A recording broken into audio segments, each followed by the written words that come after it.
પંજાબમાં આમ આદમી પાર્ટીની સરકારને 3 વર્ષ પૂર્ણ થયા છે, છતાં ખેડૂત હિત માટેની તેની કામગીરી સતત ચર્ચામાં રહેતી આવી છે. તાજેતરમાં પાકને નુકસાન થયા બાદ પંજાબ સરકારે માત્ર 1 મહિનાના ગાળામાં ખેડૂતોને પ્રતિ હેક્ટર 50,000 રૂપિયાની સહાય ચૂકવી દેતા ફરી ચર્ચામાં આવી છે.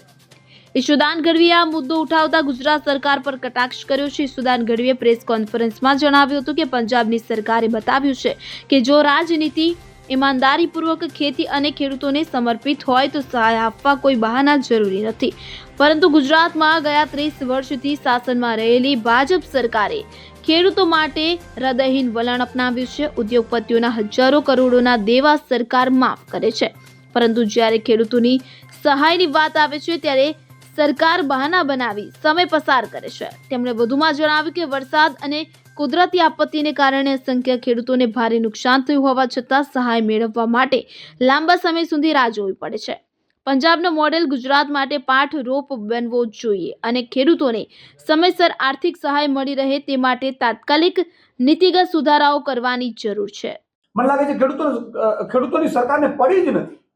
સરકાર કોઈ ધ્યાન જ નથી દેતી. 10,000 કરોડનું પેકેજ આપ્યું, 10,000 કરોડનું પેકેજ આપ્યું, પણ એનાથી શું થવાનું છે?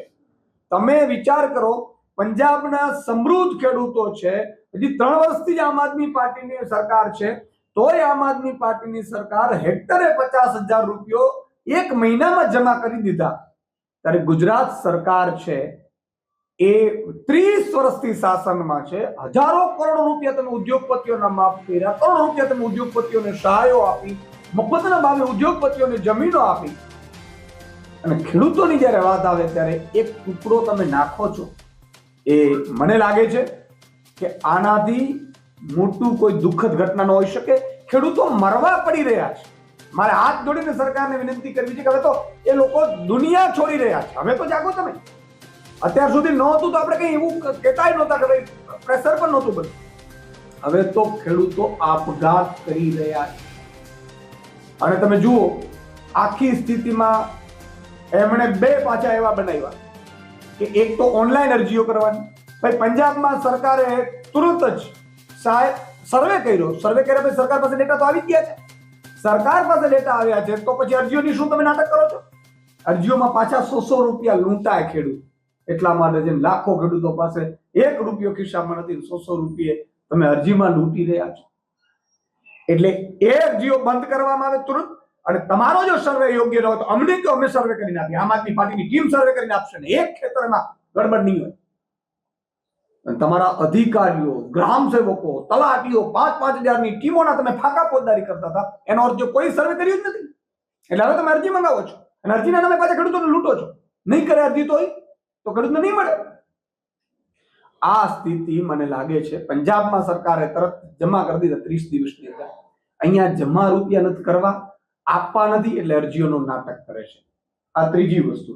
ચોથી વસ્તુ કે માત્ર ચોમાસું પાક નિષ્ફળ નથી ગયું, કેટલીક જગ્યાએ પાણી ભરાણા તો ગીર સોમનાથમાં ગયો તો શિયાળુ પાક પણ વાવી નથી શક્યા, એટલે એનું પણ નુકસાન ગયું છે. અને મોટી વાત તો એ છે કે અત્યારે મગફળીના ટેકાના ભાવે જે ખરીદીઓ ચાલે છે એમાં પણ સરકારે લૂંટવાનું બંધ નથી કર્યું. એક તો મગફળીના ટેકાના ભાવે લો છો, જે ભાજપના નેતાઓને ઠેકા આપ્યા છે, ઈ નેતાઓ 1.5 કરોડ રૂપિયા કમાવાના છે એક મહિના માત્ર કમિશનમાં. જે ટેકાની ખરીદી કરે છે ઈ. Bureau report CN24 news. હવે જુઓ દેશ દુનિયાની તમામ ખબરો તમારી આંગળીના ટેરવે.